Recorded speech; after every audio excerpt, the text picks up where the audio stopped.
Eu quero começar falando agora com a Janaína Camelo, porque a ministra Gleisi Hoffmann reuniu os ministros do Centrão para organizar a pauta prioritária do governo no Congresso até agora o final da semana. E a Janaína Camelo vai trazer os destaques para a gente agora, porque para o governo federal, a pauta importante é a isenção do imposto de renda. Mas e para o Congresso Nacional? Vamos falar dessas duas expectativas aí, Jana, e dessa articulação. Bem-vinda. Muito boa tarde, Evandro. Boa tarde a todos que nos assistem. Pois é, né? O projeto aí de isenção do imposto de renda para quem recebe até R$5.000, que é uma das promessas, sempre foi uma das promessas aí do governo Lula, mas que está em corda bamba ali no Congresso Nacional, meio travado por partidos do Centrão. É um PL relatado por Arthur Lira, do PP. E aí, diante disso, já tinha ali um burburinho de que o governo federal ia editar uma medida provisória, então, para isso já começar a valer de imediato. Então, com relação a isso, tendo essa notícia aí, acabou gerando uma preocupação, e a ministra Gleisi Hoffmann, que é de Relações Institucionais, faz toda essa articulação com o Congresso Nacional, conseguiu, então, reunir os ministros do Centrão, diante dessa preocupação toda de se editar uma medida provisória, conseguiu convencer os ministros a se reunirem com ela e articular sobre isso, né? Então, a ministra, ela, depois dessa reunião, Evandro, ela publicou uma declaração nas redes sociais dizendo o seguinte, que foi uma reunião muito saudável ali, todos concordaram em fortalecer essa pauta no Congresso Nacional, toda a pauta do governo federal, que o governo federal prioriza no Congresso. Então, ela citou algumas outras, além do PL do imposto de renda, da isenção do imposto de renda, ela citou também a MP da redução da conta de luz, do gás do povo, que foi recentemente anunciado ali pelo governo numa medida provisória, né? A PEC da segurança pública, que também sofre resistência ali no Congresso Nacional de partidos de direita especialmente, mas ela disse que todos os partidos ali da base governista, do Centrão, concordaram em fortalecer essa agenda legislativa até o fim do ano. E lembrando, como você disse, foi uma articulação feita com a ministra e os ministros de outros partidos, mas também em meio a toda a questão do PL da anistia, que essa sim é uma pauta principal que está sendo articulada no Congresso Nacional. Embora isso, nessa declaração ali pública, a ministra ela não cita em momento nenhum o PL da anistia. Segundo assessores aqui no Palácio do Planalto, também não foi um tema que entrou de fato na pauta nessa reunião, que realmente que foi conversado foram essas pautas prioritárias do governo federal, especialmente a isenção do imposto de renda para quem recebe até R$5.000 aí por mês. Evandro. Agora, Janaína Camelo, o presidente da Câmara, Hugo Motta, também reforçou o compromisso de que a ampliação da faixa do imposto de renda seria uma prioridade, né? Aí sim veio a notícia, né? Porque logo depois dessa reunião, o presidente da Câmara, Hugo Motta, ele publicou também uma declaração nas redes sociais. E aí, confirmando o que a ministra Gleisi Hoffmann disse. O que ele disse?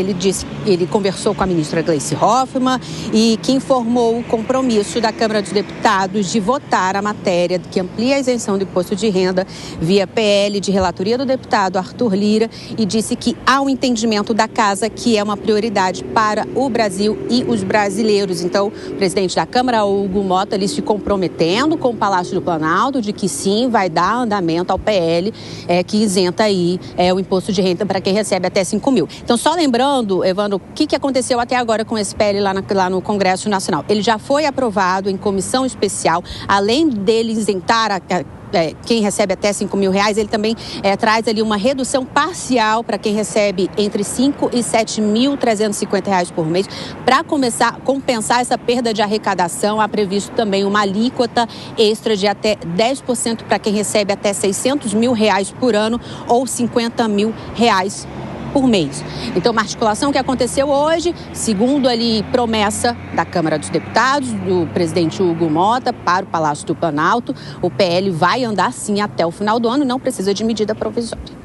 Evandro. Muito obrigado pelas informações, Janaína Camelo. Um abraço para você. O governo federal já está ficando preocupado com a demora para o andamento desse projeto lá no Congresso Nacional, principalmente ao perceber que, ao mesmo tempo em que o projeto segue num ritmo lento, a pauta da anistia tem crescido cada vez mais e joga ainda mais pressão para o governo federal. E aí, Zé Maria Trindade, apareceu até uma preocupação com a própria atuação do relator desse projeto, que é o Arthur Lira. Desculpa, gente. Ô, seu Gui, vai fechando aí a câmera, deixa eu eu voltar aqui para o meu lugar, porque eu acabei ferrando o senhor aqui, mantendo na câmera aberta. Vamos lá, foi culpa minha. Tá aí, pode fazer a divisão de tela agora para eu ver a cara de todos os nossos coleguinhas aqui do 3 em 1. Ô Zé Maria Trindade, e aí até uma preocupação do governo federal em relação ao ex-presidente da Câmara e agora o deputado Arthur Lira, que está fazendo a relatoria desse projeto, porque começou a surgir uma desconfiança por parte de alguns aliados do presidente Lula e também da ministra Gleisi Hoffmann de que Arthur Lira estaria atuando de uma maneira meio lenta em relação a esse projeto, porque também vê com bons olhos a possibilidade de crescimento da pauta da anistia. Como é que você avalia essa divisão de grupos, meu amigo, e principalmente a divisão de interesses em cima dos temas que agora ganham protagonismo ali no Congresso Nacional? Pois é, olha, o Arthur Lira foi escolhido ali como relator porque entenderam os aliados do presidente Lula, né, em comum acordo com o presidente da Câmara, de que ele conseguiria aprovar essa pauta rapidamente e do jeito que ela foi para o Congresso Nacional. Aprovar só a atualização, né, que é uma atualização da tabela de contribuição do imposto de renda, né, ou seja, a isenção até R$5 mil, sem aquele imposto para os maiores salários, sem taxar os que o governo chama de super ricos, né?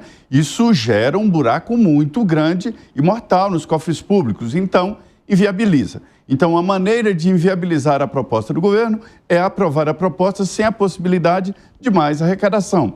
E isso foi o grande debate durante todo o processo. Neste caso aí, que acabou provocando esse impasse, foram 3 assuntos importantes. O mais importante de todos, é a relação do ministro Flávio Dino com as emendas parlamentares. É aquela ideia dos líderes do Centrão, não mexam no meu queijo. Então, eles estão muito irritados com essa história do ministro Flávio Dino fazer ressalvas e impedir a transferência de emendas parlamentares. Por outro lado, tem, evidentemente, essa parte política. Trata-se de uma ação muito boa politicamente de aumentar o grau de isenção, porque significa mais dinheiro no bolso do consumidor. E, por último, a anistia. O deputado Arthur Lira foi visitar o ex-presidente Jair Bolsonaro, conversaram, não consegui saber o que os dois falaram ali, mas é evidente que o tema é a anistia. E a anistia beneficiando o ex-presidente Jair Bolsonaro. Eu tenho a impressão que esta é a pauta do momento no Congresso Nacional. O presidente da Câmara, Hugo Mota, está muito impressado. Ele vem dizendo que não aguenta segurar essa pauta de tanto que ela cresceu, e é verdade. Esse assunto vai bater no plenário, viu, Cine? Exatamente, Zé Maria Trindade. E agora, o presidente da Câmara também foi colocado sob certa pressão por causa de uma alternativa que ele mesmo adotou lá atrás, porque ele foi lá e prometeu para a oposição que daria andamento a pautas que são importantes para a oposição na hora de tentar conquistar os votos para chegar à cadeira da presidência. Para a situação, para os governistas, ele prometeu a mesma coisa, que iria barrar algumas demandas da oposição para receber esses votos e chegar à cadeira da Câmara. Agora, os dois lados estão cobrando ele sobre uma mesma situação, que é a pauta da anistia. Um pede para que a pauta entre logo, o outro tenta segurar a pressão. E o presidente da Câmara está aí no meio, também recebendo pressão, porque prometeu que daria andamento à ampliação da isenção do imposto de renda. Mas já faz quase 9 meses que ele está no poder e nada disso caminhou. Ô Fábio Piperno, qual vai ser a escolha aqui do presidente da Câmara? E ele tem de escolher um dos lados agora? Você vê como que é diferente, enfim, a diferença de um veterano cacique e um novato cacique. De um lado e de outro um aprendiz de feiticeiro. O Zé Maria sempre cita que o mandato hoje de um prefeito, língua de chicote. Enfim, um governador, um prefeito, um governador, enfim, um presidente, ele tem um mandato de 8 anos, né? No caso dos presidentes hoje das duas casas legislativas, esse mandato é de 4. Então, ele pega o final de uma legislatura e os 2 primeiros anos da outra. E é óbvio que o Hugo Mota também tem essa aspiração. Só que até agora ele é um presidente mas muito menor que o tamanho do cargo. A partir do momento em que ele não reagiu aquele motim dos deputados direitistas, bolsonaristas lá que tentaram, na marra, forçá-lo a votar anistia, ele acabou se apequenando para aquele papel. Ao passo que Arthur Lira, vejam só como ele sabe se posicionar no momento certo, no lugar certo.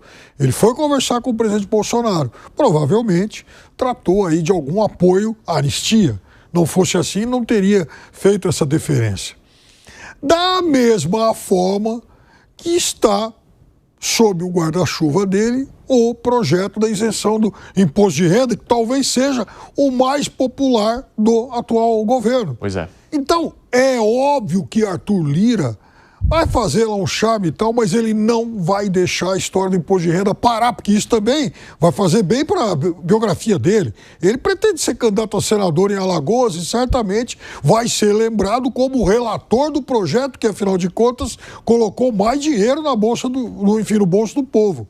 Da mesma forma que ele já deve ter se comprometido em fazer a anistia andar. Ou seja, ele acende uma vela para o bolsonarismo e outra para o Planalto. Pois é, sem gerar reclamação de ninguém, como sempre fez enquanto esteve à frente ali da presidência da Câmara, né?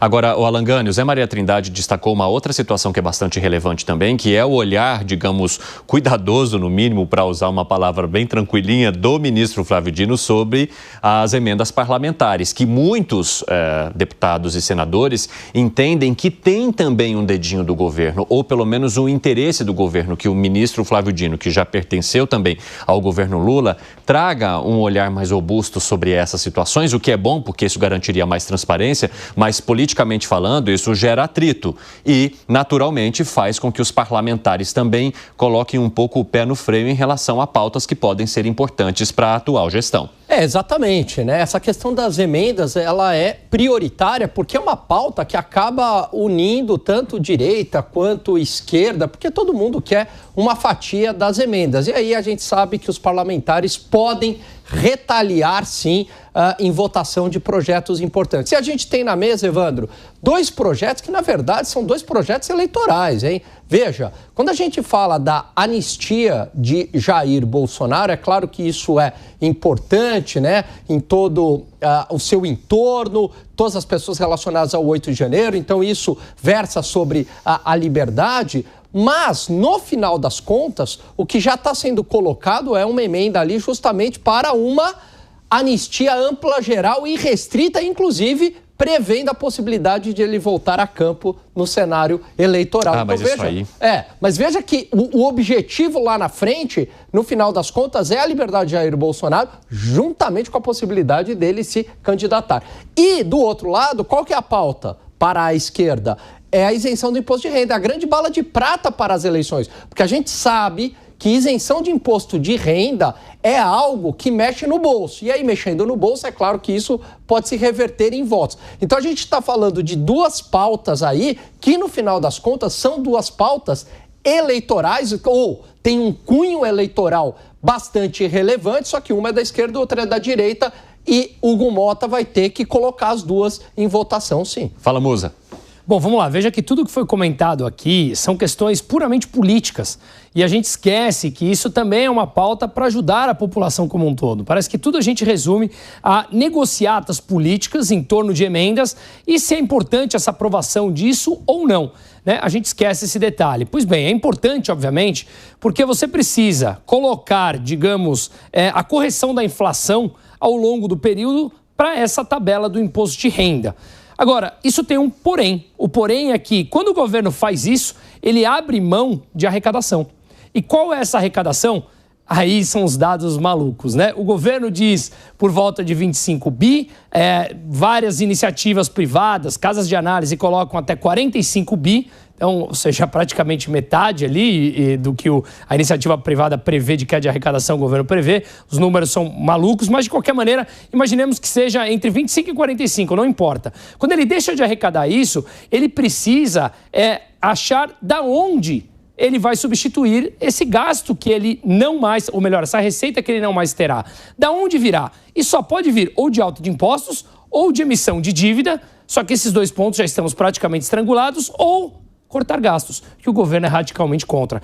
Ah, Bruno, e se ele não fizer isso? Não tem jeito. Vamos nos deparar com um problema de mais inflação por pressão em cima da cotação da moeda. Então, essas negociatas políticas, a gente precisa entender que, no fim do dia, se o ajuste não for feito, quem vai pagar é justamente as pessoas mais pobres. Lembre-se, o Estado ele te dá uma parte pequena daquilo que ele já tomou de você. Então ele pode corrigir, se a inflação vem, acaba tomando uma boa parte dessa correção que o PL propõe.